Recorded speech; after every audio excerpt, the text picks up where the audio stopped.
work session, our last work session of the year. And we start off with public comments. Citizens are welcome to address the mayor and council on any governmental item of concern to them, whether or not it is scheduled on the agenda below.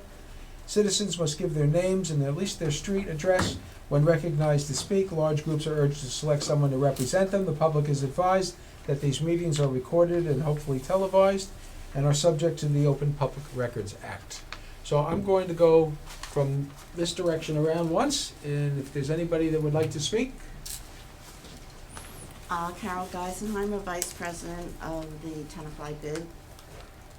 As you all are aware, the bid directors voted 7-0 to recommend dissolving the bid, and I believe the mayor and council agreed. What has not been agreed to is what to do with the money. It was always the desire of the majority of the bid to give the money back to the stakeholders. Back in April, when I spoke to the mayor and council about dissolving the bid, I mentioned that I had done some research and consulted our accountant, and she seemed fairly certain that it went back to the stakeholders. I did further research and found that the town of Palmyra in Burlington County had recently dissolved and the money went back to the stakeholders. At that time, the borough attorney as well as the mayor and council said more research needed to be done, and no one was certain of how to dispose of the remaining funds. The town attorney at the November 10th meeting stated that the safest thing to do is return the remaining funds to those who paid into it. The bid board has gone back and forth as to what should be done with the money, and at last night's meeting it was decided by a 4-2 vote to return the money back to the stakeholders. The consensus was that it was their money. Mayor Rustin mentioned that he felt it should be put into a trust for 6 months and a committee formed to come up with a plan to utilize the money for the downtown. If no viable project was found, then the money would be returned to the stakeholders. The majority of the bid directors rejected this plan as it would no longer be bid funds, as the bid will have been dissolved, but rather the town would be in control of the money and not the bid. The mayor in April did appoint a subcommittee for this purpose, and they never came back with any project that they felt needed funding. We have had 2 highly paid professional directors, 7 years of bid boards, and to date, except for banners, no projects were ever deemed necessary. It is really time to dissolve the bid and return the remaining funds to the stakeholders. If the mayor and council feel there is a need for a committee to oversee the downtown, then they should create a committee of their choosing and give them directions as to what they feel the downtown needs. Personally, I feel the downtown has come a long way since the recession. We have a movie theater, which is a great draw. We have various restaurants and shops, and filled parking spaces and stores. I honestly don't see anything wrong with the downtown except for the better signage of municipal lots and implementation of the plan Robin and I worked on for 3 years to improve the parking. I have with me a copy of the 2013 assessment roll, which was the last assessments that were collected, which totaled $48,857. That year's assessment was much lower than previous years because of the fact that the bid had a lot of money in reserve and it was not necessary to collect funds that were not needed. Double that and the amount is $98,000. At last night's meeting, I was not able to get an exact amount from our treasurer as to what the balance is, but I believe it should be around $100,000. Maybe it could be a little less, maybe it could be a little more. But working off of this assessment, which has every single stakeholder and what they paid, should be a pretty simple math computation to determine the exact amount each stakeholder would receive. I would also like to add that many stakeholders have asked what they would like done with the remaining funds, and they all want the money returned to them. The bid board of directors have a fiduciary responsibility to use the funds collected for its intended purpose and to represent the stakeholders. I think some people have lost sight of the fact that the bid board represents the stakeholders and their choices. If the funds are not returned to them but rather given to the town with no bid oversight, it is a very real possibility that some of the stakeholders would consider legal action. Thank you. Anybody else?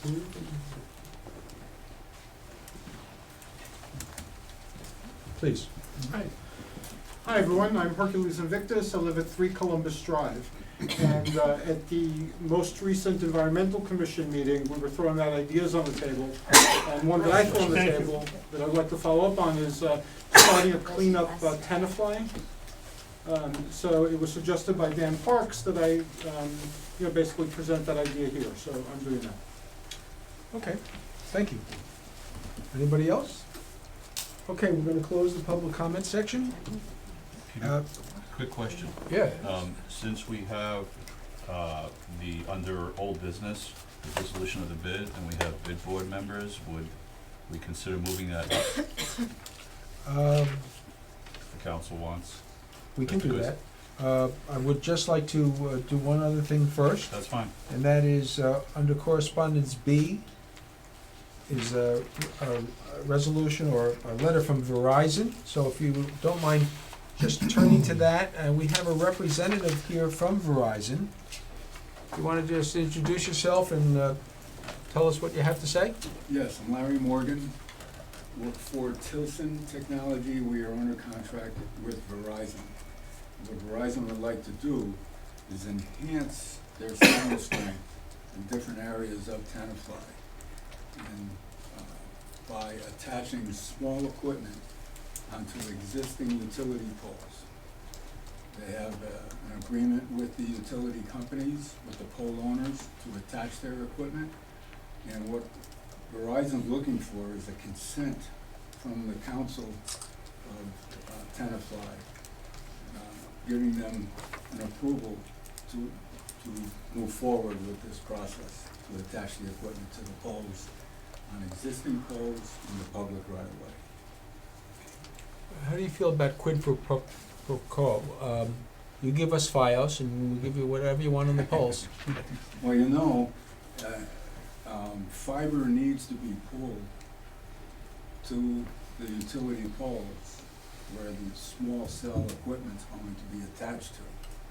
So where there's fiber, there's FiOS. So they are two different entities.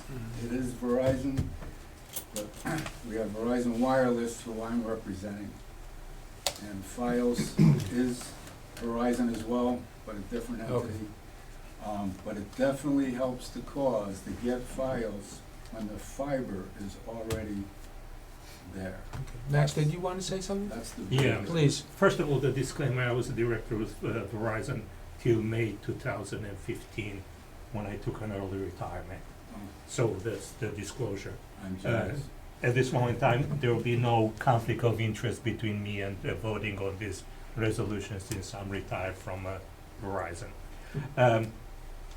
The question for you is, are we gonna have in town, when you install this, basically an extension of the wireless 4G LTE, or are we gonna be able also to get internet, static, basically internet for the houses in locations in Tenafly via these connections, different and distinct from the 4G LTE? It is not, it doesn't have Fixed anything wireless. to do with internet, it's wireless.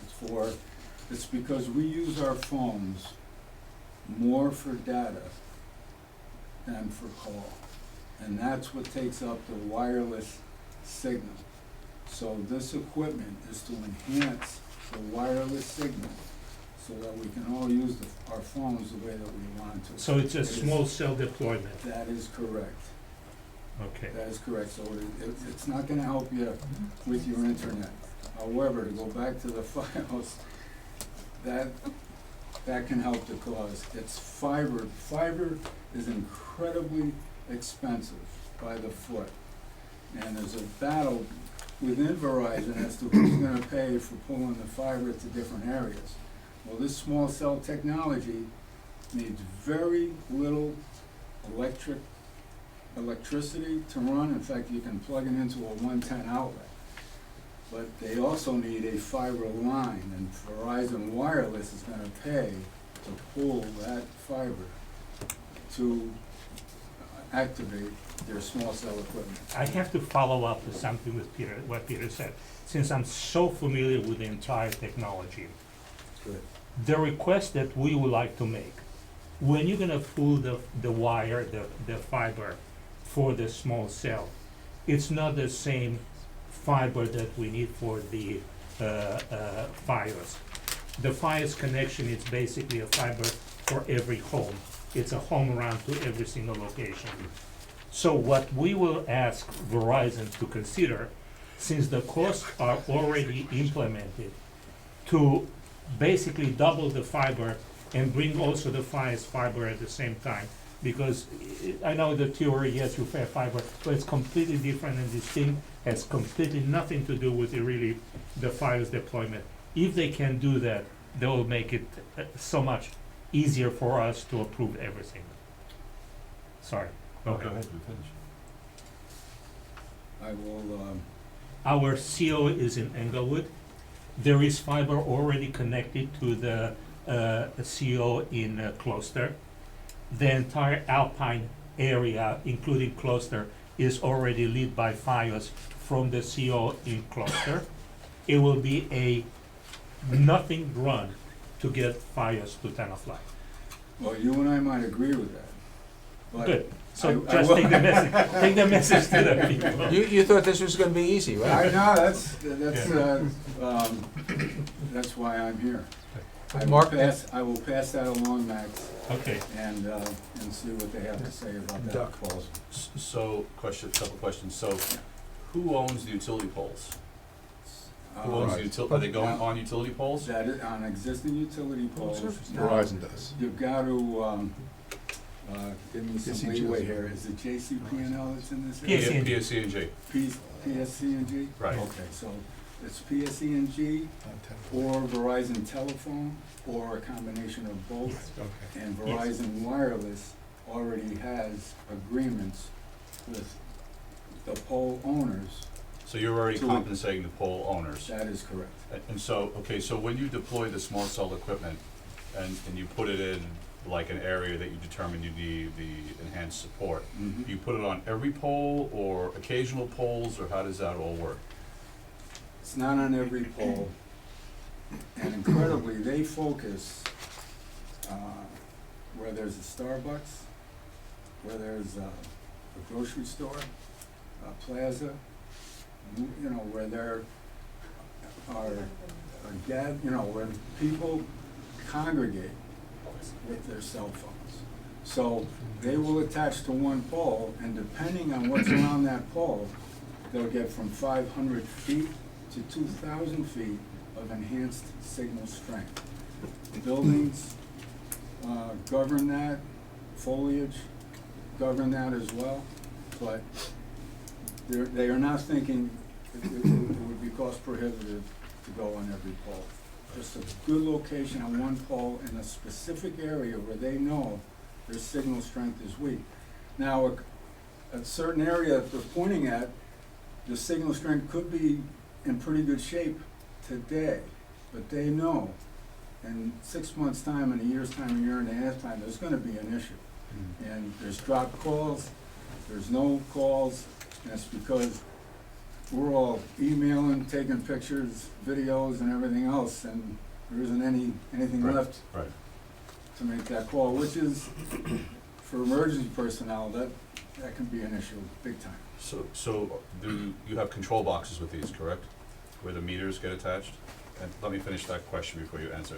Does that get attached to the pole, or are they on the ground away from the pole? There is no ground disturbance, Done, okay. all the equipment is on the pole itself.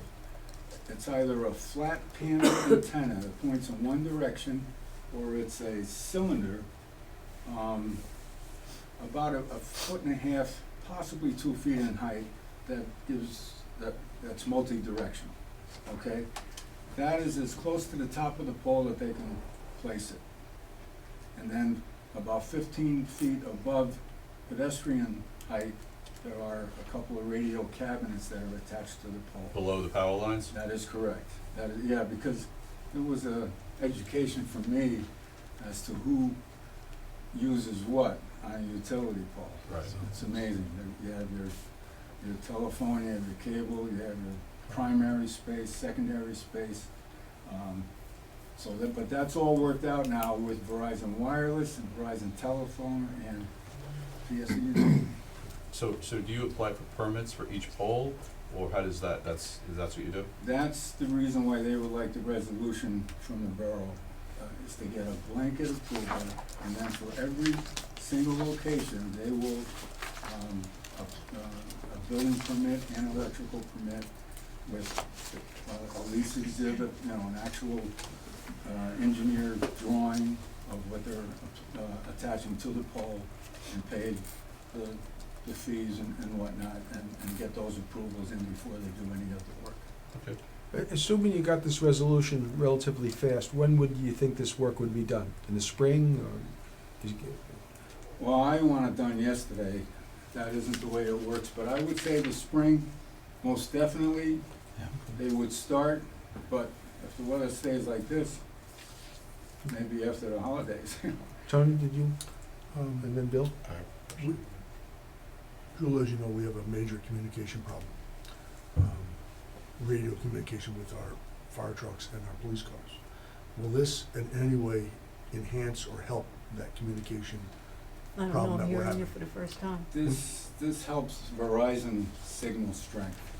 So if you're emergency personnel on a Verizon line, that most definitely will help. That's just Verizon lines.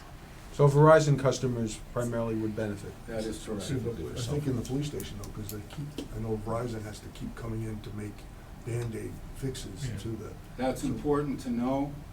And if there are specific areas in Tenafly where there are signal issues, if you could bring that to my attention, because this happened in Woodridge as well.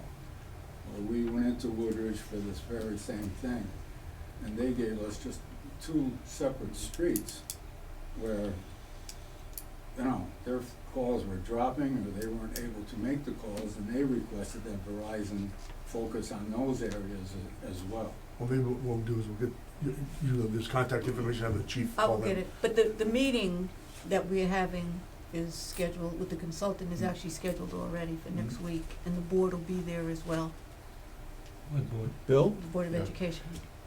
Just a question, are these, is this equipment meant to replace somehow, either now or in the future, eventually, the antennas on buildings and cell towers? Is it just specifically for data purposes to No. release the load or lessen the load on the lines on the cell towers for voice, or are these primarily for voice, or just both? It's for both, and it will not result in them removing of any of the existing infrastructure. But the beauty of this is that they're not asking to add more antennas to the buildings or to build more towers. They're putting these in place to assist the infrastructure so that doesn't happen. That doesn't need to happen. But it definitely helps data and voice usage in the areas that they're concentrating in. On the 4G voice, it's application of the data. By the time it gets off your phone on the network, it's just a Not data every stream, phone. so it's no difference. What I would suggest also, Tony, that in our resolution, we make sure that we include the fact that we want to agree to that, if we agree to that, and also make sure that enhances the connectivity of the fire and police department in Tenafly when that type of activity is Look, done. would that conceivably happen if they're not on Verizon equipment? I thought that that's what was stated. Yeah, Well, I know they always come, That's Verizon's always here right now. making fixes, so, yeah. you know, not, But But it's not the cell equipment, though. No, it's not the cell equipment. What? Oh, that's the telephone equipment? Because isn't the, Telephone by the Landlines. JCC, isn't that, So Verizon. these are joint, Right. these poles are all for joint use, right? It is. I think. correct? So in other words, will But you it's be on, not you ours. could be on the same poles that Verizon's AT&T is equipment. I on? know, Oh, it's not ours. right, we don't Right, own it, That's right. Because No. the poles are joint use poles, right? This is a joint use agreement? No. that's the whole thing. The joint Yeah, use is right, the owners of the They're trying to poles find are. a Owners, connect right. to. The owner of the Right, pole. right. AT&T has no poles in this. No, that's not what I meant. I meant AT&T could wind up putting a small cell antenna on the same pole It's you're not an on. antenna. I don't know. I can't. If they I can't- get to an agreement with Verizon. Right. Right. and They PSC. need, Whoever owns the pole. AT&T needs to have an agreement with the pole owners. Right. Right. Okay, here's what I'm gonna suggest that we do. I would ask Lisette to send this package tomorrow morning to the borough engineer for his review. And Bill, we would like you to review the resolution to make sure that it makes sense.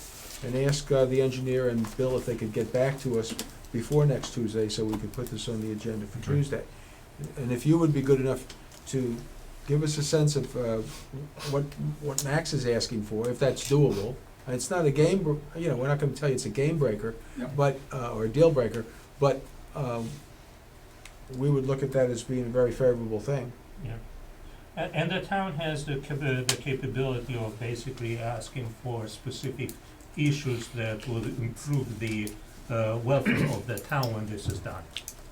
So So- that's fine. We'll try and get this on the agenda for next Tuesday night, assuming we hear back from the engineer and the attorney. And we'd like to hear back from you also. Okay, and should I call Lisette like on Monday to determine? You can call us as on to Monday. whether we're, If you're lucky, she's gonna answer. to find out that we are on the agenda? Is that how that works? Okay. All right, Okay, thank you, sir. well, I appreciate your time, thank you. Thank you. Okay. Next, we're gonna, as Councilman Zena suggested, let's go to old business for a second and talk about the dissolving of the bid. And Mark and I were at the meeting last night. Mark, if you don't mind letting everybody know exactly what went on, and I'd like the attorney, Bill, to give his sense of the path, and hopefully it won't take too much time. Okay, so there was a bid board meeting last night, and there were 6 bid board members there, plus some members of the public, and Peter and I. And there was conversation in the beginning about whether the different options for using the money, and the discussion about should the money be put in trust held by the town, and then either the bid or a combination of former bid members and the chamber decide what to do with the money over the next 6 months. And several members wanted to do that, several members didn't want to do that. They wanted to return the money to the stakeholders, and they had a vote, and they voted 4-2 in favor of returning the money, on a pro rata basis to the stakeholders and dissolving the bid as they previously decided by December 31st. Bill? So that is the nuts and bolts of it. Just a quick question, though. How many board members are there now? I don't know the answer to that question, but they indicated they did have a quorum last night of the 6 people that were there. There's 8, There's 8 altogether? The, including Nadia. Okay. okay, the only issue really that that came up with respect to this is whether or not the articles of incorporation of the bid obligated them to take the money and not disperse, not give it to the town, but disperse it to a 501c3 entity. I reviewed the articles of incorporation, and actually, just going to comment very quickly that it's unusual to put a provision such as this in the articles of incorporation. But I think what the simple answer is that since the articles say that the bid board can change the provisions if they want, that really pretty much answers it. To the extent that they may be, that what they want to do by giving it to the stakeholders is inconsistent with the articles of incorporation, they can change that. They have the authority. If they voted to give it back, I mean, let's not put form over substance here. If that's what they want to do, they have the authority to do it. Okay, thank you. So, it sounds to me like the money is going to go back to the stakeholders. The bid will be dissolved as of December 31st. What I think we need to have happen is between Bill, Jewel, and Susan, the bid board needs to be notified as to what has to take place in order to dissolve the bid in a proper and legal manner. So, Jewel, who would you suggest communicate with the bid board as to what they need to do legally to dissolve? I think it makes sense for me to obtain the information from Bill, and I'll be the conduit to pass it on. Okay. Do they have an attorney? Is Porter still acting as, no? So, okay. Maybe Well, it's I fairly don't straightforward, know. the whole procedure for Well, this, dissolution is fairly the straightforward. president is Stephanie? Yes. Okay, so this correspondence needs to go to Stephanie, and I think we need to reiterate that we expect a response from the bid board, from Stephanie or whoever she appoints for the bid board, prior to December 31st, assuring us that what has to be done has been done. Because otherwise, the money cannot be dispersed, because if you're not officially dissolved as of December 31st, you got a whole new year. So hopefully, what has to be done is not too complex or difficult and can be done. And, you know, we need to be notified right away if they feel that there's gonna be any issues or any problems with the process. Stephanie's back there, by the way. What? Steph's back here. Hiding back over I there. didn't- Bill, So it's clear in your mind what we have to do? okay.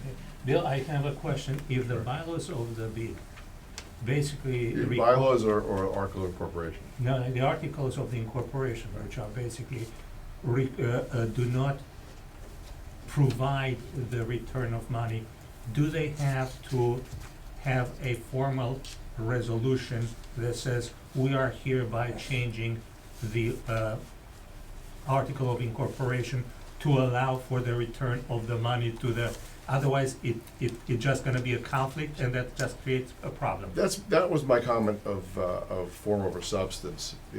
If you want to put them through the exercise, that's something we know they can in fact do. They should or can't. They can, and Do they have to? I don't think they have to. Okay. Since it's unusual to have that type of provision in the articles, generally you put them in the bylaws.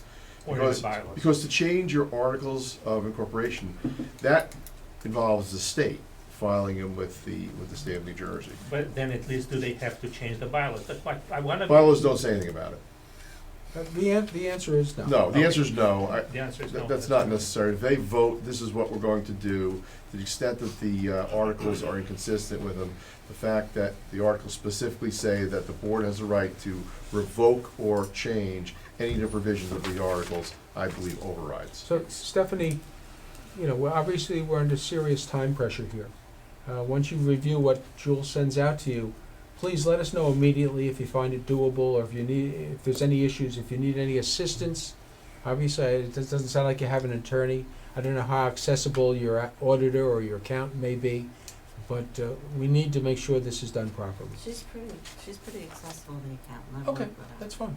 Then It's just- Susan, do you have any questions or? No, I'll wait for all the correspondence and their accounting, and I guess we'll have to Okay. identify the And- stakeholders. I wasn't at the last. Yes. The only suggestion I have is that Oh, Carol same board. has, as a former treasurer of the bid, has a relationship with the accountant that I don't have as well, and she may wanna be the point person Well, on this. You can, just- you're the point person with us. You Yes, can assign exactly. these tasks to whoever you want. Absolutely, I'm just letting you know that it may be Carol that you may be. And one of communicating with. the tasks, which doesn't have to be done before December 31st, Bill, correct me if I'm wrong, is the actual distribution of the money. Does anybody have to approve how it's split up?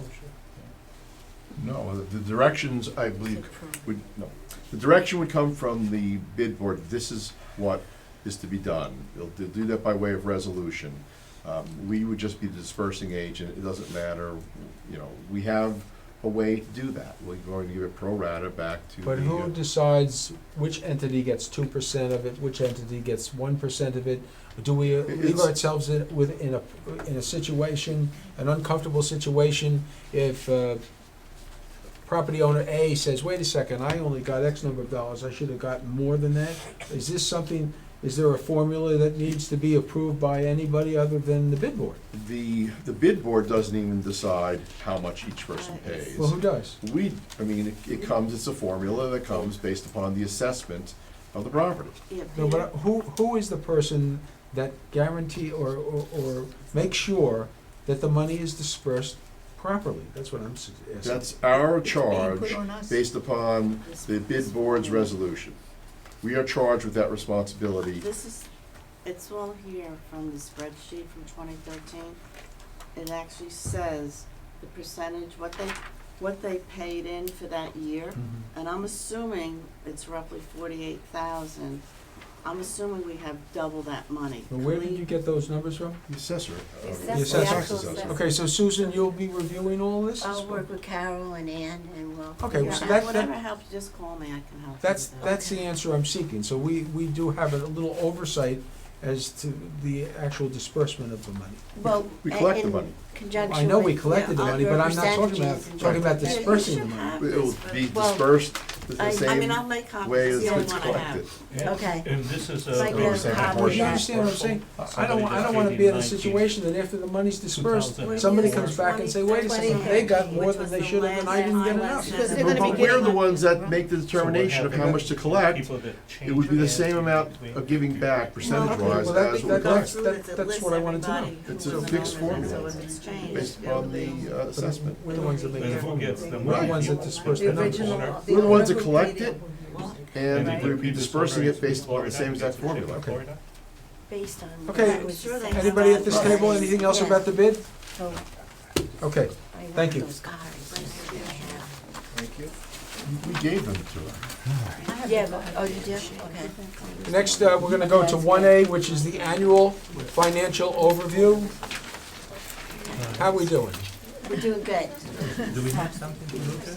No, we have nothing to look at, This is so a narrative. this is just a narrative. Okay, so I'm gonna provide you with the budget overview for 2015 and an outlook for 2016. Our miscellaneous revenue that was anticipated in this year, so far we realized 5.18 million, and we originally anticipated 5.19. So we've already collected 99.9% of that revenue as of 11/30/15. 99.9? Yeah, so we're doing good with that. We're right on target, a bit past target, actually. And also our percentage of tax collection is at 98.7%. That's excellent. So then, for year-to-date, our expenditures that we budgeted were 27,623, 800 million. And as of 12/7, How much? well, in the budget, we had budgeted for 27,623,800, okay? As of 12/7, our expenditures were at 84%. However, in the next, during this month, we have a $1 million plus payroll to be processed. We also have been processing a lot of requisitions, and the monies are still being encumbered. There's the bill list will be done tomorrow. Can I, and I'm sorry to interrupt. In the industry, there is a good rule that we say, you don't process any expenses in in December, because what happened, there is sometimes a tendency, I'm not saying that you specifically, but there is a tendency, I have extra money in my department, what do we buy in December before they take away my money? Well, we have safeguards for that. Yeah, we have do. See, safeguards. we So encumber. let's talk about That's that. the safeguard. Instead of the payment coming out when it's actually paid, the system for government accounting is that when the requisition comes through, before we give out the money, we already encumber for it, so it's taken out of Yeah, our but what I'm budget saying, appropriation. is there gonna be a huge amount of purchase orders in December versus, let's say, September of the same year? Susan? We are, No, we because- are, Let Jewel yeah, we already put a freeze into Right. effect for new expenditures. If you recall, that was taken into account in our credit report. That was one of the things that Okay. they praised. All right, good, Praise that's the what, Lord. But we're doing very well, and I don't anticipate that we're gonna have any issue at all right, all. good, thanks. So during the month of December, I'm projecting that we will be above 90%. So should be a surplus left at the end of the year with our expenditures as And well. what is your projected for the surplus? Not there If yet. you will let her get through. Yeah, I'm her not there yet, so presentation. I will tell you We'll that. we'll have a question and answer Yeah, you period can ask me immediately at following the the end, narrative. but We you're can hold thinking on to ahead, it. I'm gonna get there. Hold your Okay. questions, Susan. Okay, let's see, also, I don't know who knows this and who doesn't, but with revenue, you cannot budget in the next year more than what you realized in the prior year. So even though we're doing very well with our revenue that we anticipated, if there's anything that comes up for 2016 in revenue that we don't think that we're gonna get, then we would adjust for that, but you cannot, so let's say our revenue comes in at 5.3 million. And that's what we could realize, however, you have to take into consideration what we may not get in revenue as well. Okay, so now for next year, in 2016, our outlook, we are planning a 2.25% wage increase, and that's due to contractual obligations. For our pensions for police and fire, we have a statutory mandate, which will be at a 17.03% increase. And these are definite percentages. Our pensions for the borough will increase by 5.21%. Let's see, the big numbers. So with that being said, we are planning to keep our expenditures flat, very slight increases, to the best possible extent that we can, so that we can come in within the 2% cap, which is achievable. Our insurance, just so you know, which is also inside the cap, this past year was at 2.1 million. We anticipate a 7% increase for 2016, but that will be offset in part by higher contributions because our police will be at tier 4 for chapter 78 for their employee contribution to the healthcare benefits.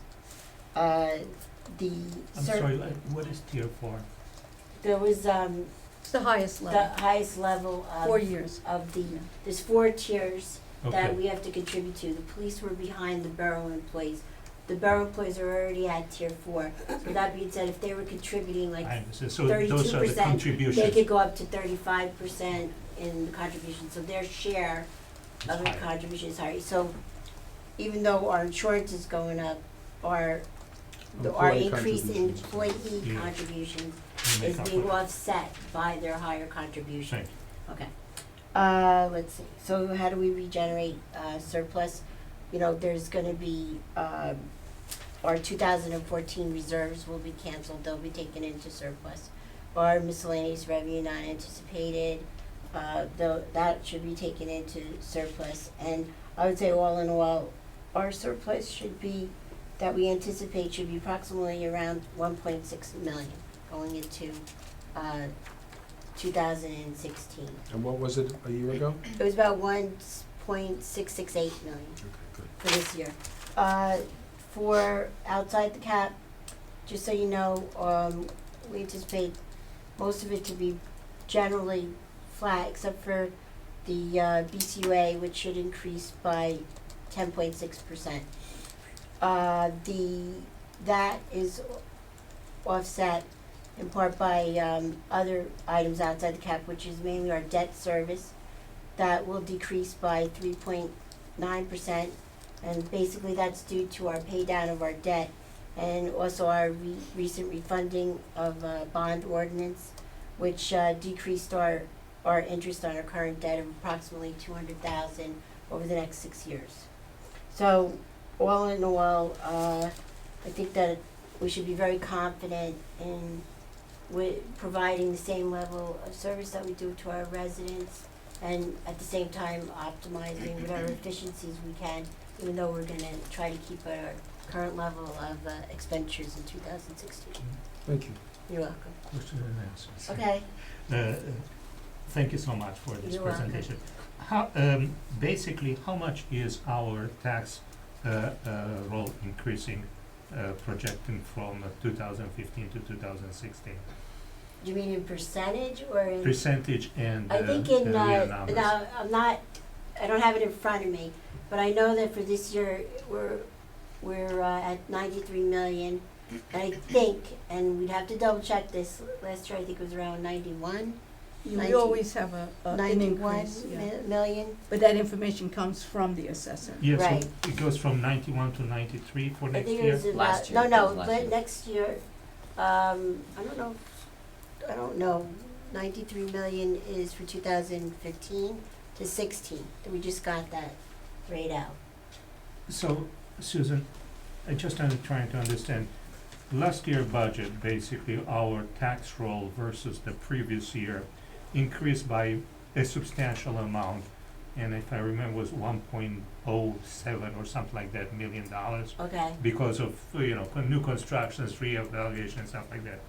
Do you have any idea how much is this year tax roll gonna be compared to next year? Because that's gonna be coming into the total amount of how much the people in Tenafly will see a tax increase, because that should help not to go, let's say, the full 2%, maybe 1.6, 1.5, because the tax roll is increasing. The They borough just will got know, but that we, too. right, we They get that just- from the tax assessor. Yeah. And we don't have any projections for next year? Well, the But when you say final bills projections, just came out in yeah, August. So the tax bills really run, you get your final bill in August, so then you Runs get the August to next one. July, Yeah. not January to December. I understand that very well. So we just got, the 93 million is the most current tax information that we have for what our tax levy is. right. We don't generate that information Yeah. here. It comes from the county, Mhm. and so. Max, are you yeah. talking about the total increase in assessment? Exactly. Right, Oh, that comes from the county. Yes, Yeah. assessment, And there's because no way that you can should be. project the following year, Yeah, because I you don't know what's can't, being I built. don't know what that would be.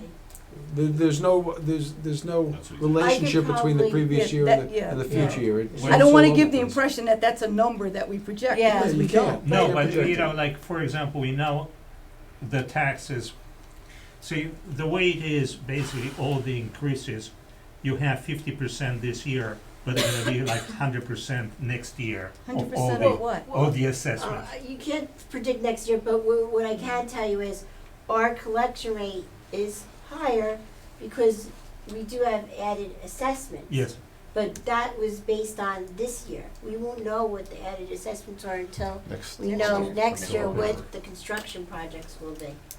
Paul, did you have a question? No. No, okay, let's move on. That's it, Susan? That's it. Thank you very much. You're would welcome. we have some numbers that you just described in a form that we can basically have? This was a high-level preliminary narrative, but what I could basically tell you what I have that I know for sure, like the PERS, the PFRS, anything that is That's what's already definite. included. Yeah. Yeah. The budgets have been submitted, and we'll be pulling them together next week. Yeah, it's very Yeah. early yet. We Very didn't early. meet with the department heads, we haven't met with anybody. All right, And we'll good. have a better feel actually after the next couple of We'll weeks. compile it the Yeah. week, this week. We'll meet with the department heads the following week. Now, what I was asking is what Susan has presented, would we be able to have it like in a soft memo. form so we can store it? A memo. Or memo to that effect, so we can have it in our records. Well, I could tell you the percentages of what the. Yeah, whatever you present. But anything that I'm not, some of them were estimates, Right. so anything that's factual, I would give you factual. Some of them are my own Yeah. projections based on today. Which is fine. And I'm, Don't supply what you're not comfortable with. Yeah, Susan. right. yeah, I Yeah. could only supply what I know is definite. Right. Okay. Okay. Sure. Next. Next on the agenda is the GIS project. Jewel? Yes. You had it. Okay, thanks. Okay. Thank you, Susan. Oh, Thank you you, know Susan. what? I think I should mention that we're about our general ledger before I leave. Okay? Okay, we have a manual general ledger. I've been working with an outside consultant, we've done this in the past to update our general ledger. So far, we have, all of the information in, we put all of our opening balances in for this year from, our audit, and we've compiled the cash receipts, the disbursements, and we're putting it together. However, it would be very good if we do automate this someday rather than doing it manually. Absolutely. That's our intention. We're gonna automate it someday. No. We actually have a meeting scheduled. Oh, for yeah, we Friday. have it. I'm a little tired. I took the QPA today, just so it was a little, a lot of studying in the last few days. But we are planning to meet with Edmonds, who is they dominate in the state for the software for general ledger, and they have a good financial software package and tax program. And Jewel and I and two of my staff members, we have a meeting with them on, this coming Friday. So we hope to get a Good. lot of good information. And I think we should clarify, we've already had general meetings Yes. with multiple communities. Mhm. This will be specifically a Tenafly meeting. Okay, and that's it. Thank you. Okay. Thank you. Good night.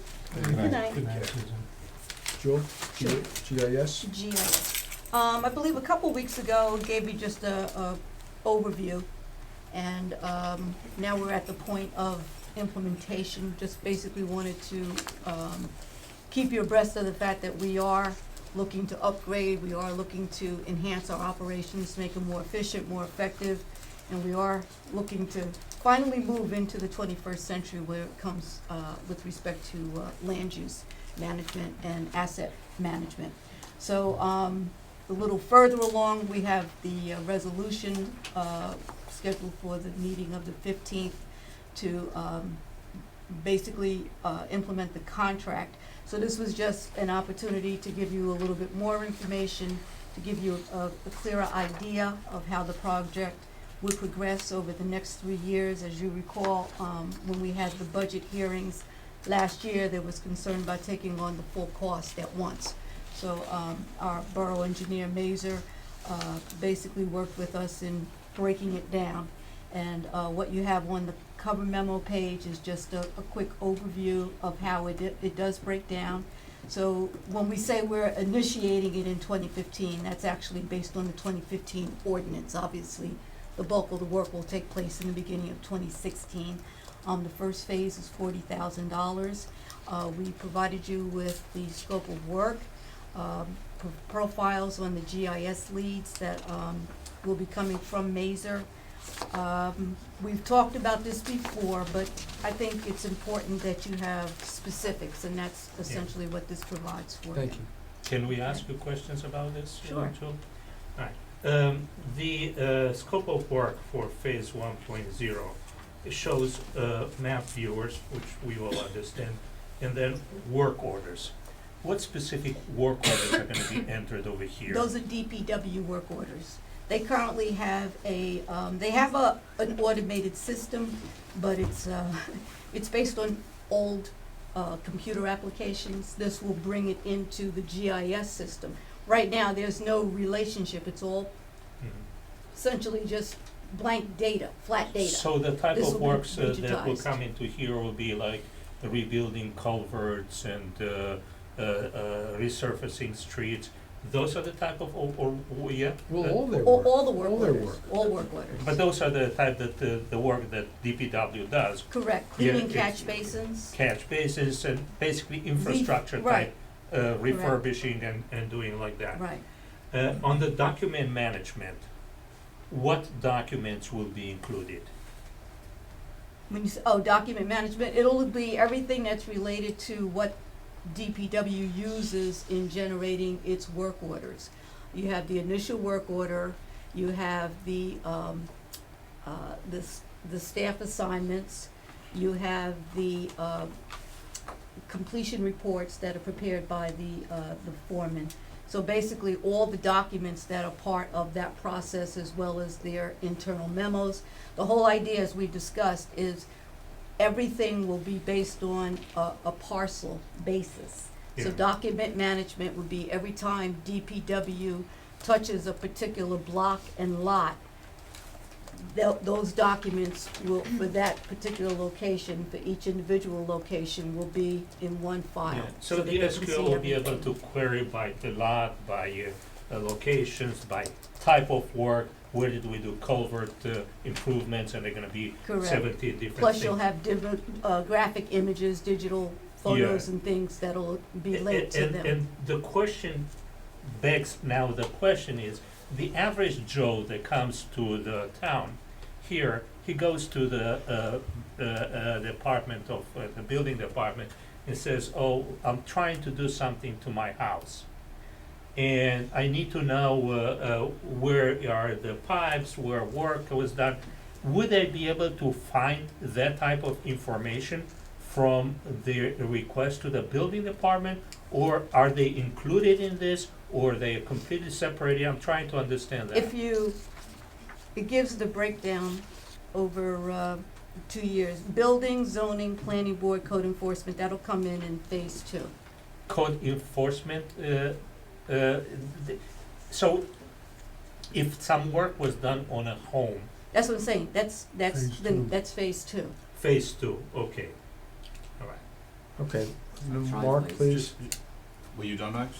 You Yeah, go we're ahead. beginning with DPW because DPW has basically responsibility for all infrastructure. So very simple question, so, 10 years from now, if this is installed on a particular culvert, on a particular street, DPW will be able to look back on the history of who's worked on it, what the issues have been, what's been resolved, Correct. everything. Because we have it now, it's just that it's in paper It's hard, files. it's harder to Understood. find. Takes- Understood. And let's say it's a county road, the county can look it up right away. Max, I'd like to move on, Shared- please. It's a shared, Uh, they have the I same just system. have one question. Would you be able to have then a maintenance program running on this one based on the work that was done? Let's say we have to review all the culverts every 10 years, and then basically we'll tell you the 10-year culverts are this ones, the 15 years culverts are this one. Can we be, so automatically now we can start assigning type of work to know what we have to do? We actually do that already. In fact, I already gave you an example. We have work programs. It's just that we're gonna be moving from manual and spreadsheet type documentation to digital documentation. I have a comment to say, in the description of the hosting facilities, Mhm. some of the stuff over here, it's obsolete already. We are looking over here at some, What page are you on? I'm on page number 6. The borough, the type of computer, Microsoft Internet Explorer, it's absolute, Microsoft is not gonna maintain it under Windows 10, which is the next one level. They completely chopped out the Microsoft Internet. They have a new program. So if you wanna go back to and basically make sure that we update so we don't get some obsolete software included over there. Okay. Thank you. And keep in mind, our IT will be involved as well, Yeah. because this is all gonna be running on the network. So Yeah, we do good. everything in conjunction with Bob Thank you. Caputo.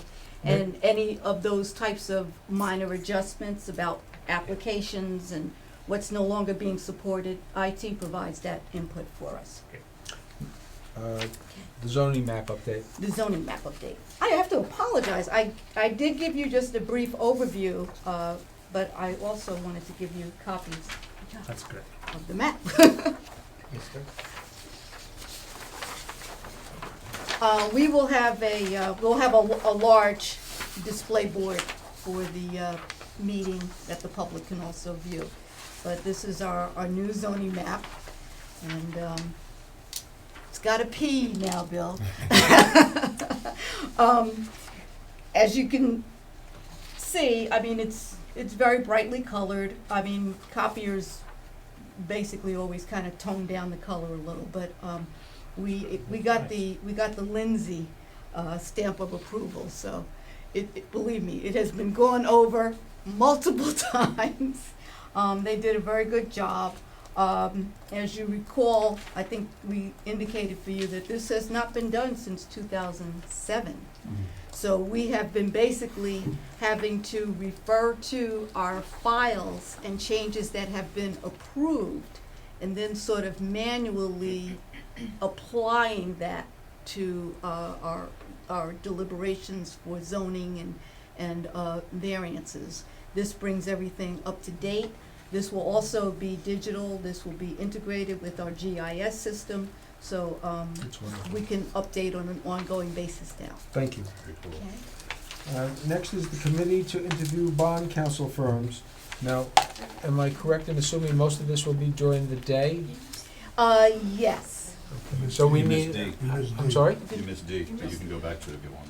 Oh, I'm sorry, the ad hoc Oh, the. Community Center Committee, I've been speaking to Mark, and we're going to have 2 council members on this committee, and Max has agreed to work Yeah. with Mark, and I'm going to suggest that the 3 of us sit maybe over the weekend sometime. Max, Mark and I talked about getting Yeah. together sometime on Saturday to put this committee Afternoon, together. absolutely. Tony, please? Afternoon. Forgive me, but I'm a little perplexed by the fact that have we, as a body here, said that we need to have a community center in town? No, and I mean, we're not But- implying that we're so- going to but have why- a community but center. what I'm asking for is that I think, what is needed first is a senior center, not a community center. So I think, we're gonna be putting a lot of eggs in this basket, and we're Well- gonna be denying the eggs in the basket that's really needed. So Unfortunately, you've missed a few meetings. I clearly understand The what's meeting- going on here. Well, I'm not sure that you do, because we're not, by putting this committee together is not sidetracking or backtracking on the senior I know, center. it's to see what the residents want, I got the whole concept, but, I sure hope that we are gonna have an even keel pass down the road of both the senior center and if the Well, community center, I'm not You know, saying it should be or shouldn't be, I'm just saying. I'm not sure that we're gonna be putting any municipal dollars into this community, should the community center move forward, which is an if, okay? We're going to investigate, among other things, the need for a community center. First of all, the definition of a community center for Tenafly has not been defined yet. I think if you ask 10 people what the community center is, you'll get at least 6 or 7 different answers. So the mission of this committee is to go out, see what's out there, come back and help us brainstorm and decide if we're going to do a community center, what would it be? And as far as the putting it ahead or behind the senior center, that's not the case. We can talk about a senior center anytime there's a consensus to do that. I think that there is a consensus that we have to do something about the senior center. Well, we can put that on the agenda for the first work session in January Yeah, and talk about it. But let's not go all over the board. no, I mean, if you're serious about talking about a senior center, then maybe we put the community center on the side for a while, if that's what you want to do. I mean, how many different projects do we want to take on? We're That's building a what I just- DPW center right now. Is that not what I just said? Well, I'm not arguing with you, Tony, but, at the last meeting, it was a consensus at the table, you weren't here, to move this committee forward. So that's basically what we're looking at doing. The first meeting in January, we can discuss, I how think we it's want to proceed important. with the senior center. Yeah, I think it's important. But I would urge this body not to be all over the place. I mean, how No, many because, things? let's just call it straight, Peter. We're not gonna be able to do 2 projects. It's not gonna happen. Yeah, So either do one or the other, but, so you have to look at which is the most needed at the Well, moment. I think, you know? what, before you decide which one you do first, let's define each one of them. yeah, I think that it's important to You know, define, to what's- understand what- cost and all this stuff. What's a community center, the one we're talking about in Tenafly, and if we were to do something for the senior center, what exactly are we gonna do? We're gonna build a new one, we're gonna expand it, we're gonna renovate it, we're gonna put it in the same place? These are all questions that need to be answered. Yeah, that's good to talk about that. So, Mark, we'll talk, the 3 of us, and Right. set up a Yeah. meeting for this committee. Figure out a date for And, that. I don't think residents should not, we're hopefully on television. Certainly the minutes of the meetings go out. Residents should not get a sense that the community center, we're gonna put a shovel in the ground tomorrow. That's not the case. We're just looking at what other towns have, and we're gonna come back and hear from the committee as to what they've seen out there, and what their recommendations would be for Tenafly. And at some point in time, I think very early in the process, a public meeting should be held to listen to what the residents have to say. We certainly don't want to have the same complaints about this process that we had about the nature center. And we will ask them, which one of them do you believe it has a higher priority? Tell us. Well, Well, some, we're not gonna ask the residents. Why not? well, because Max, we're charged We're with here that for- job. That's what we're here. And I guarantee you that the seniors are gonna tell you that the senior center should come first, and the younger families are gonna say that the community center comes first. At some point in time, this body has to make some decisions. One of the things about the seniors, I'm sorry, Paul was first. No, you first, maybe About the Paul's community next. center, Tony, is in terms of, we're really at the idea stage. Right? We're at the idea stage. And one of the ideas that's been consistent in the conversations over the past 6 months is that the community center has to be paid for with private contributions to build it. So it won't, and not to put the cart before the horse, but it won't necessarily be at odds from a financial standpoint with the idea of a potential new senior center. And I do agree in January or so, we should put Yeah, senior center as a conversation and discussion at a work session, absolutely. to see what kind of ideas we have for that. Paul? And the difference is, in this case, we already have a senior center, so we're able to get information and poll the current seniors and Julia what kind of thing they'd be looking for. We don't have to make the decision 100% here. We need to get the seniors involved at an early stage before we decide everything that they need. Agreed. Okay, the committee to interview bond counsel firms. So we're going to do some interviews, It's 3 firms. 3 firms, we're down to 3? We're down to 3. In terms of timing, I don't expect them to be long sessions.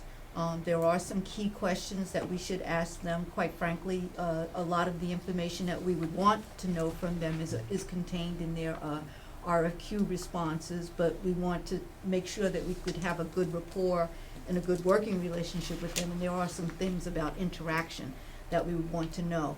The evaluation criteria that we're using are actually already spelled out in the RFQ, so that's what would basically drive the questions that we ask them.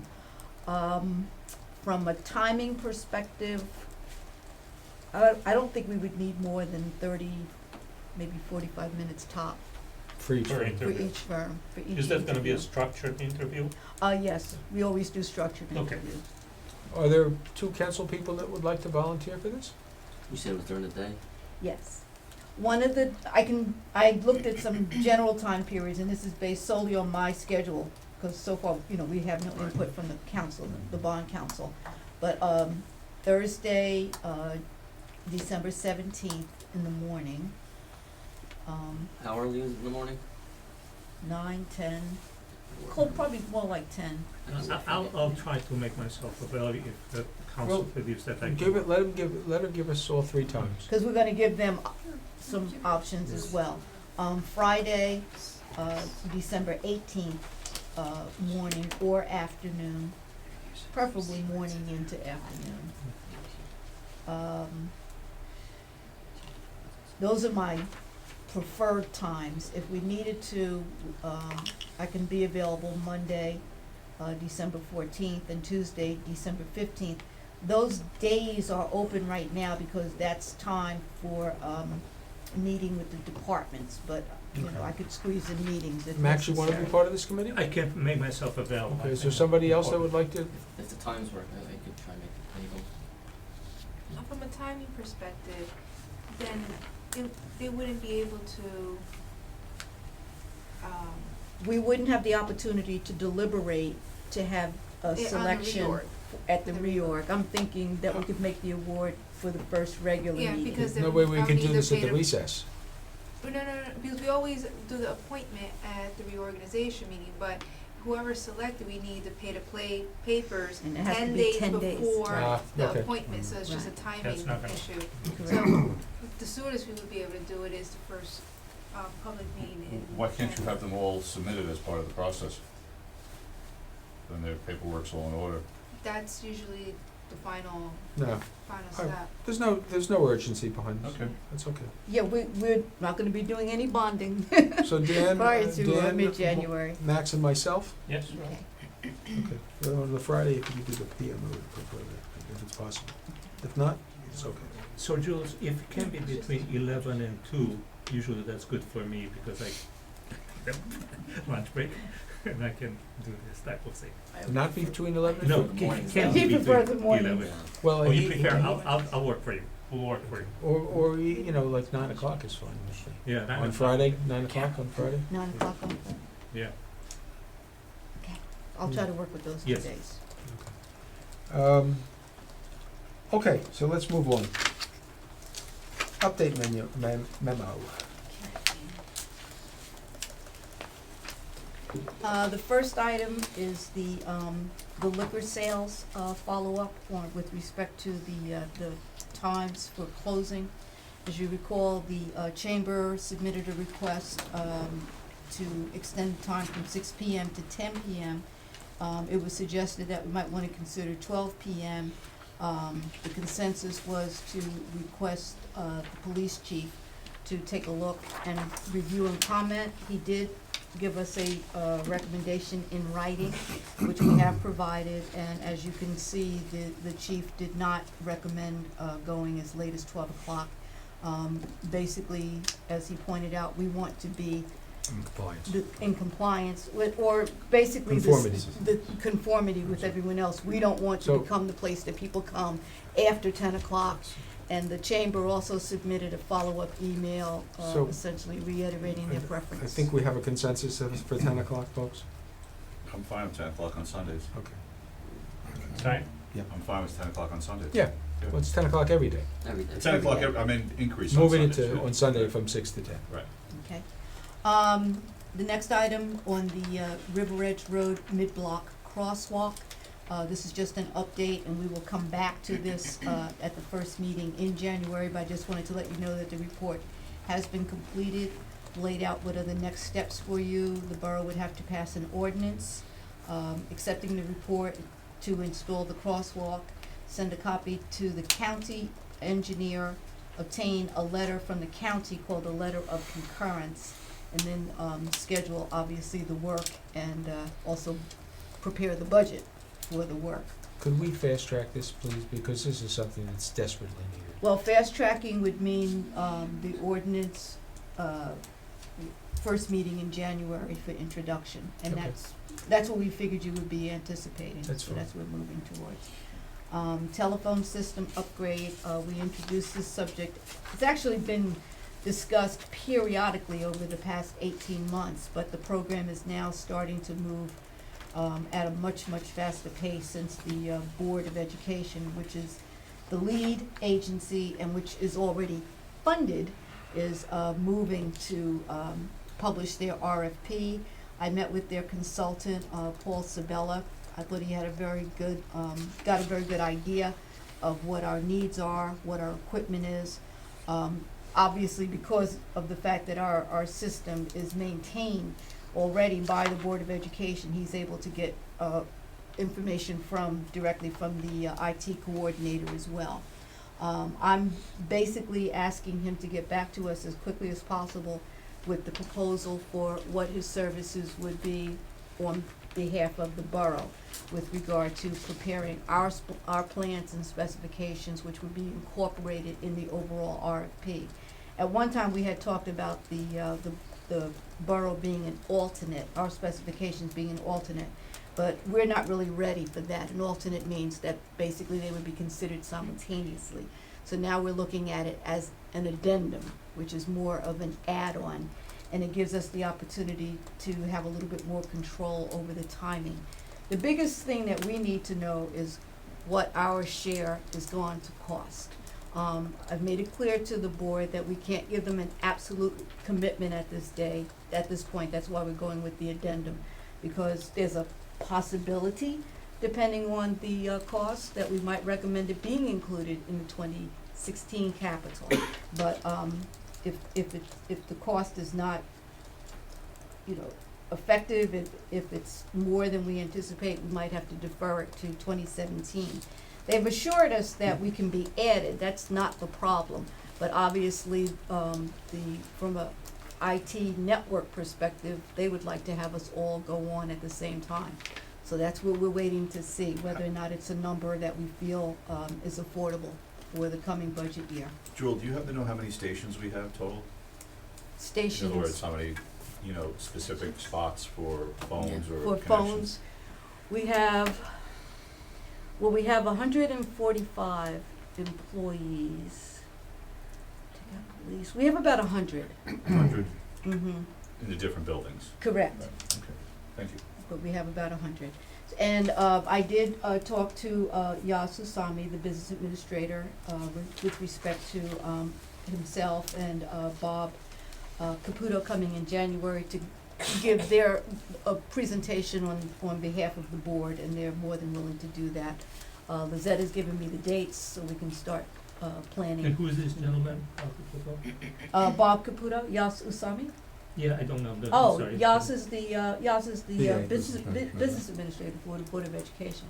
Okay, and Bob Caputo, you? Bob Caputo's the IT director. Okay.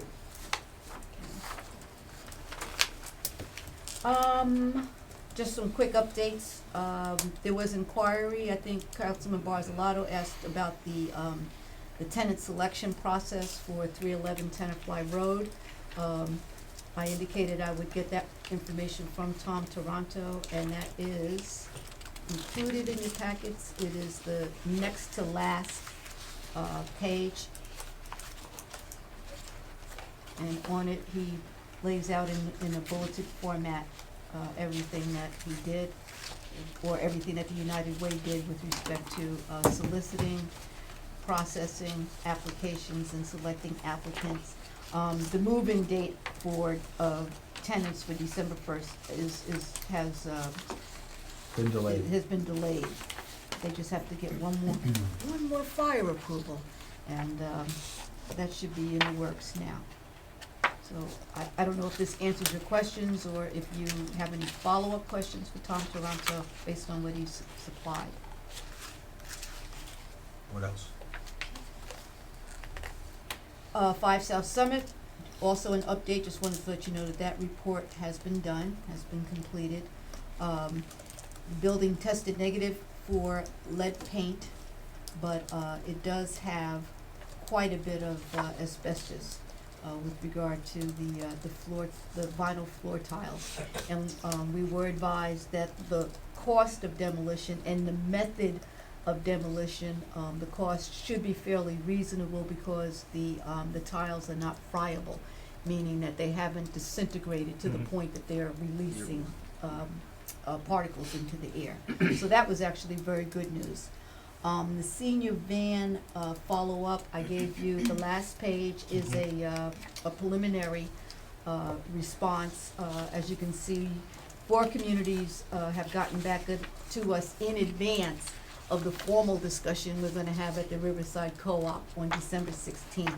But the 4 communities at the present time are not at liberty to do a shared service with Tenafly. And I try to give you a little bit of information about what they currently have. Jules, so just in terms of the chicken and the egg conversation regarding the senior van, so obviously you're in the process of figuring out what it will cost and you know, based on the whole report you gave us and what it means in terms of hours and things of that nature. So how do we work that if we decide to go ahead with the senior van based on, you know, your analysis and what it means in terms of hiring someone or not? How do we work that into the budget if we decide to spend the money, for instance, you know, next first or second quarter of next year?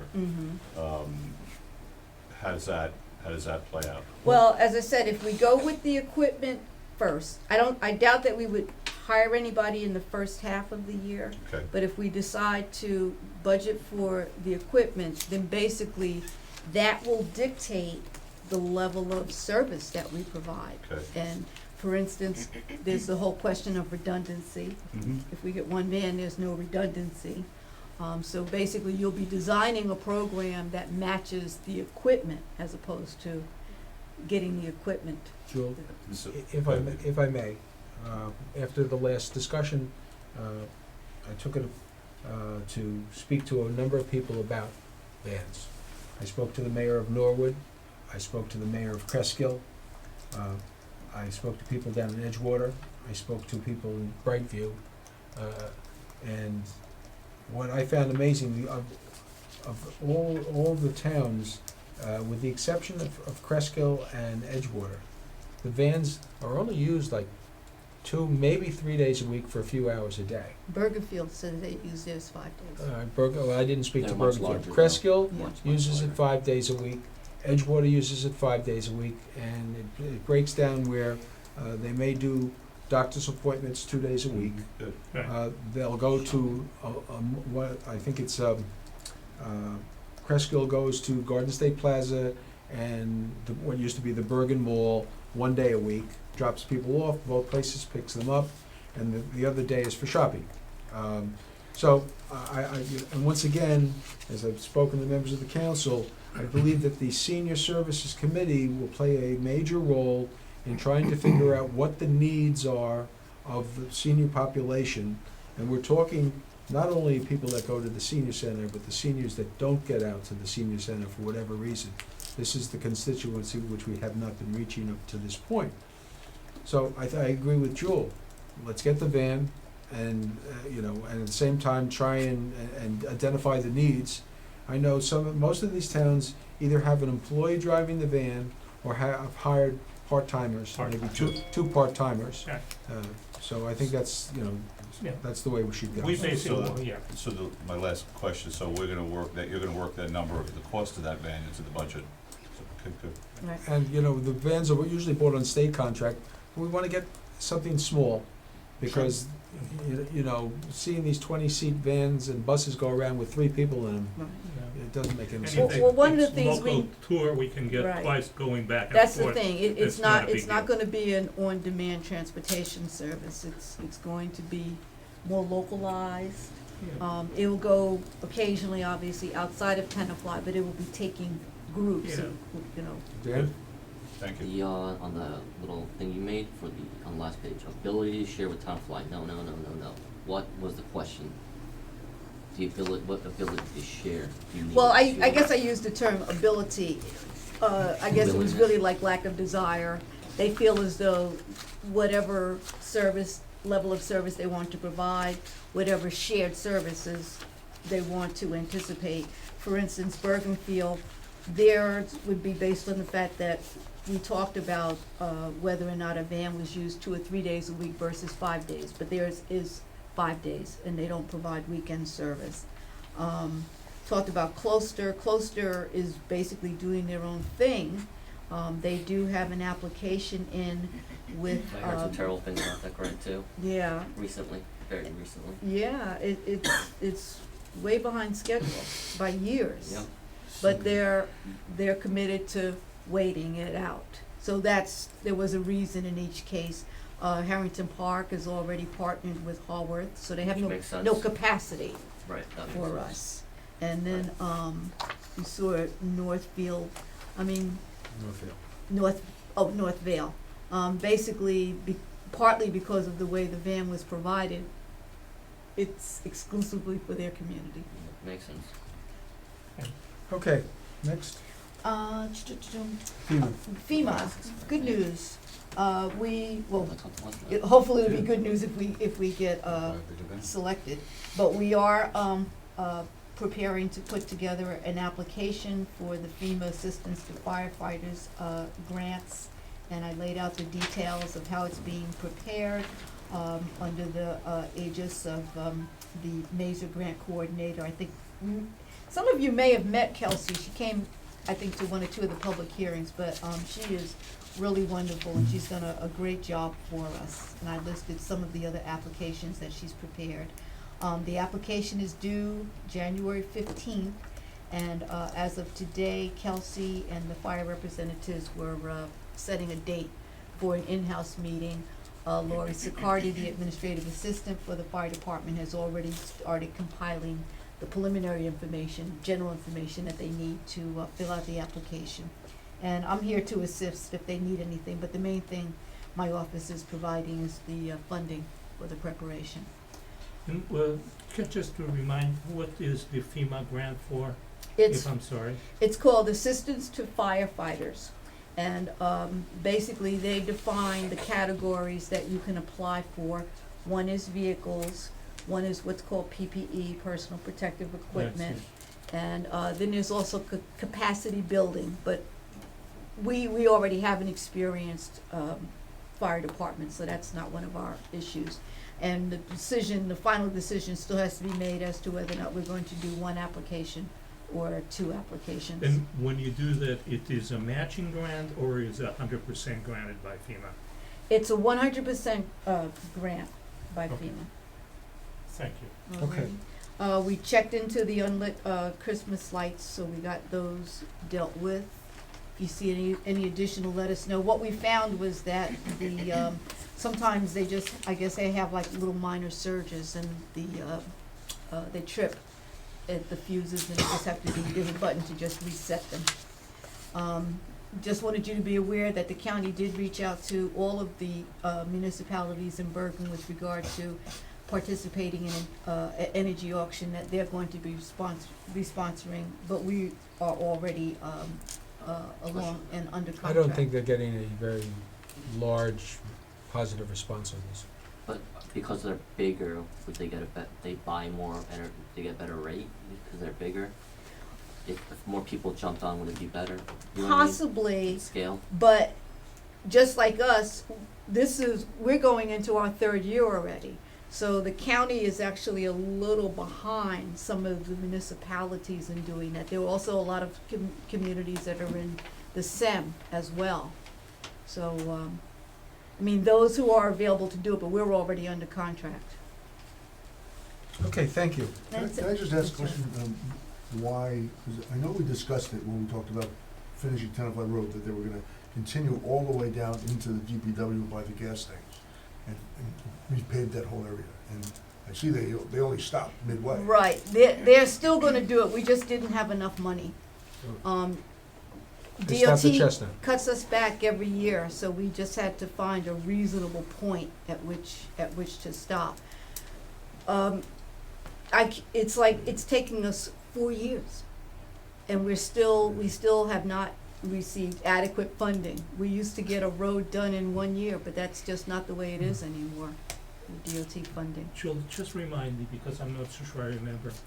We had a grant for the generators for the Tenafly Borough Hall and one for the senior center. Mhm.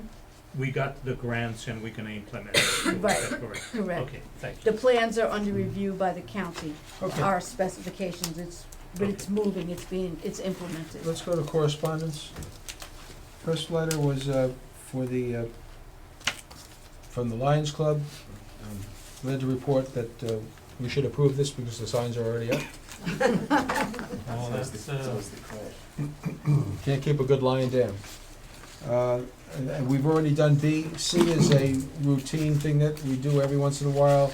That was added to our agenda from Mrs. Stern up on, is it Esmond Place? No, White Place. She's got nowhere to put the pod, so we'll give her 90 days in front of her house. Sounds Is that good. what we normally do, is 90 days, I think? yeah, Okay. Any questions on the resolutions? yes, Alright. thank you. The authorization issuing of purchase order to Which number, Matt, or which Oh, letter? W. W. It usually doesn't show if this was a competitive bid and how was this proceeded. We need to understand that. This is a state contract, and not only is it an excellent price, but this firm, Game Time, also known as Moritano, is giving us free installation. So they were purchased under the state contract. Correct. Correct. Okay, that's what I wanted. And you And can, the number you is can there. be assured that everything we buy is either under state contract I or wish they were written, competitive bidding. I wish it's written over here. It is written, This one was. I'm sorry if it's written that under the. not to exceed 89,995 No, but under it New doesn't Jersey say, state yeah, contract, okay. and it gives the number. Okay, next, Lot 4 part. does anybody have any additional old or new business? I have something for the good of the order. Well, when we get there, we'll be sure to call on you. So I'm sure I don't have anything. Okay. Next is for the good of the order, nail salons, Miss Councilman Barzalato. You had a question? He wants to get his nails done. He wants to get his nails done. Maybe that's it, other way. Being that Tenafly is the nail salon capital of the world, I felt it was only in our best interest that we address workers' safety in nail salons. If you may or may not know, Senators Blumenthal and Senator Schumer are trying to push resolutions in New York and actually nationally to call for stronger protections from OSHA in regards to nail salons. Let me just read to you what OSHA says about nail salons. It says exposures. These exposures can add up, especially when many products are being used at the same time. The products are used day to day or when there is poor ventilation in the salon. When this happens, workers get sick. Many nail salon workers also work long hours, which adds to the amount of time that they may be exposed to chemicals. These types of exposures may make workers sick immediately or cause effects over time. And, you know, OSHA lists a whole host of chemicals that are used in nail salons. One of the ones that I wanted to highlight to you, and it's in the paperwork that I gave you, is formaldehyde. The amount of formaldehyde that's used in nail salons actually, in several instances, was found to be in greater solution used than for chemistry or embalming purposes. I think it's, you know, here we are in the small town of Tenafly, but I think it's, we have to either maybe start the process here in New Jersey, or, you know, send a letter to our elected officials to tell them that, you know, we think that a look at nail salons should be done in New Jersey, and not just like it's being done in New York. You know, I walk home every day from the bus stop to the firehouse, and, you know, I always look in and see them. And you'll see sometimes some people will be wearing masks, and some people have nothing on. And we have a lot of nail salons, and not just the workers, you know, also the residents that go in there are gonna be subjected to these different smells that are in there, and subjected to the different chemicals. So I think it would be a good start and a right thing for us to do. Well, what if anything do you think we could do on the local level? Is this something our health inspector can get involved in? I think it would be a fantastic start. To maybe I can provide the health inspector information from OSHA as to what they recommend that the nail salons do right now, over and above any laws being passed. Why don't you do that? I also would, if you think it's a good idea, I'll pass this on to the Board of Health and let them look at it. Are there presently any regulations in New Jersey? As of right now, none that I know of, and they're actually trying to get OSHA to, because it's an occupational hazard, they're trying to have OSHA look at it to enforce their rules a little bit more, but it's like anything else, federal government's cut to the bone, so it's tough to get them to do anything. But I think that's a good start, Peter. Okay. All right? Next Just something I think- is active shooter training session. Okay, you know, with what has transpired in California, and not just California, of course, Paris before that, active shooters, the chances of survival in an active shooting event are slim if people are not prepared and people don't know what to do. And Homeland Security has come up with this concept called run, hide, fight. And I've put together a program that I actually teach our staff members at the United Nations, and I now am reaching out to other entities outside the UN to present this course.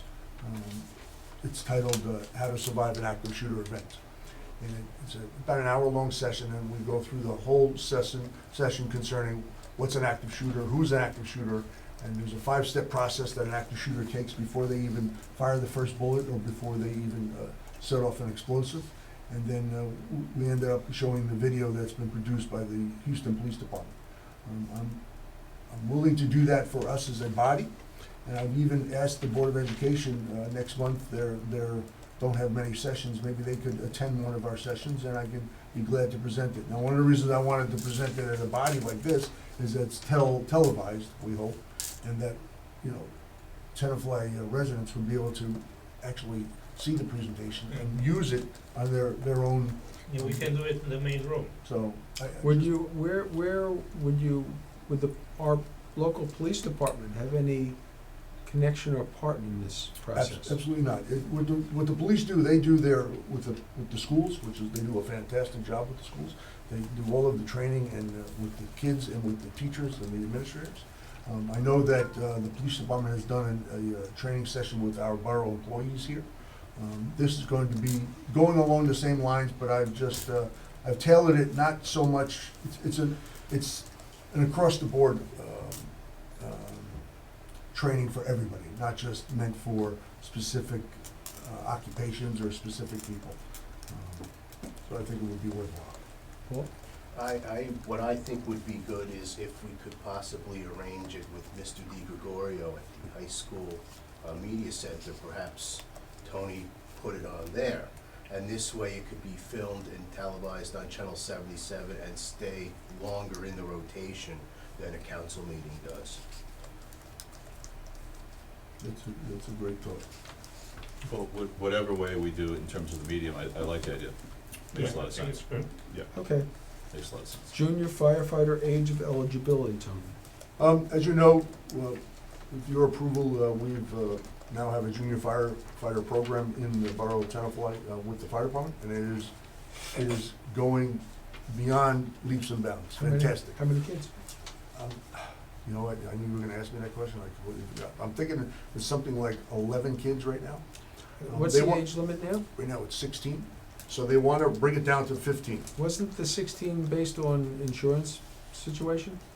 Um, That, or some sort of work rules where Yeah, 15-year-olds are not allowed to be around this equipment, or, I don't know, I'm I just, remember Carol looking into that, I could follow up. let us, Well- there's no reason not to do it, if they wanna do it, as long as it doesn't break it, there's no, They wanna try to, the thought process is to capture them earlier. well, I understand, but I So I they thought would when we sit on it. formulated this, we went to 16 because that was the rule. We couldn't go any lower. You know what, I don't know. I Did don't you just recall, I check don't too? know, and Yes. I don't wanna say yes or no, so. Okay, Max, did you have something for the good of the order? Yes, I have three things. First of all, You in competition with him? absolutely, you kidding? Anyhow, so first of all, in the next year budget, we decided we're gonna have more roads, as like we have to start to catch up. Can you kinda give us an idea how much more than the average year we're gonna have in the budget, so we kinda start to understand that? When you say it's 3 times as much. Okay, We that's, typically do about 400,000, and for 2016, we're projecting, hoping for 1.2 million. thank you, that's one. Okay, the second one is, we discussed at last meeting when I reported on the Board of Health, and we discussed that we're gonna have to modify our resolution regarding the drinking age, regarding the fact that we're gonna have to put signs up and that we need to Cigarettes. I'm sorry, doing, the same thing comes together. I didn't want the third part of it. Yeah, cigarettes, booze, and anyhow. So, I didn't see this coming on. What's the third part? What's the I'm third one? intrigued now. Let's keep moving on. Let's move along, let's move along. Anyhow, so, can we put it on the next schedules to start having that resolution done, so we can put the signs? and send it? Ordinance, has to be an ordinance, so it can't be Ordinance. done until. Yeah, so let's. Yeah, well, it can't be done till next year. Yeah, well, let's put it on the schedule, so we move it on, stuff like that. Well, I think, is it on the schedule already? Did we decide, did We we? already have our meeting dates, I haven't started any Okay. agendas. So, let's, put it so we can, That's Okay. Yeah. Mr. McClure there. Okay, yes, you were that's talking 3, is about- that it? No, the third one, remember, Joel, we were asking for a, organization charts with the names and the functions. When do you think we're gonna be able to have that? I gave you the roster. We said we can't put 145 names on one or a single org. Yeah, well, we can have multiple pages, that's not a big deal. Per department? Yeah, per department and basically the department head. I'm sure you have something like that, so, I think that would be very good for us to understand it. Okay, but why do we want that? I would like to know who's working on every department personally to understand. But that's on the list. Did you It's a list by department. Yeah. Well, yeah, We got it last week, last Yeah. time? Last time. Yeah. I think that's more, every as much as we employee, need, every no? department, Does every anybody feel the need supervisor, to every have more than location. that? I didn't see the roster, if I have, I'll take a look at that, Mhm. thank you. Okay. That's it, 3 times. Okay, so that's it for the work session. We're gonna have a closed session tonight. Bill, would you like to read the? Sure. Resolved in compliance with NGSA 10:4-12, the mayor and council for Tenafly will go into closed executive session, and discuss the following matters. First is pertains to collective bargaining matter, and the police commission update concerning the PBA contract. And the second we have listed is a litigation, attorney-client privilege matter concerning the swim club leases in the parking lot. As we take this meeting and release the public time, the matters are resolved after this closed executive session. The mayor and council will reconvene in this Richard D. Wilson Committee Room to adjourn the public meeting. Motion to go into close, please. So moved. Second, Second. all in favor? Yes. Thank you very much for joining us tonight, folks.